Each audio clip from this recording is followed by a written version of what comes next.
April 23 birthday ni Kobe pero may pasok siya kaya kinanta na lang siya ng happy birthday at pinag-blow siya ng candle sa cake. Kasama niya si Mama, si Lola Belen, si Malilin at si Kuya DJ.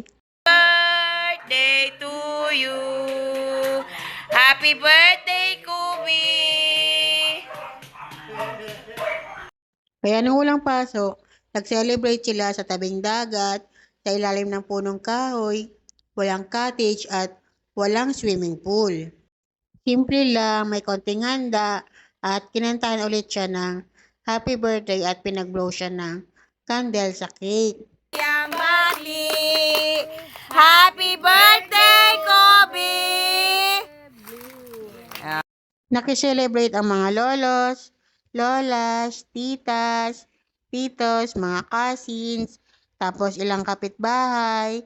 Kasama din niya yung mga classmates niya at the same time mga kaibigan. Bukod sa swimming ay nag-boating din sila. Sa lahat po na nakiselebrate sa birthday ni Kobe, maraming salamat po. You feel loved and cared.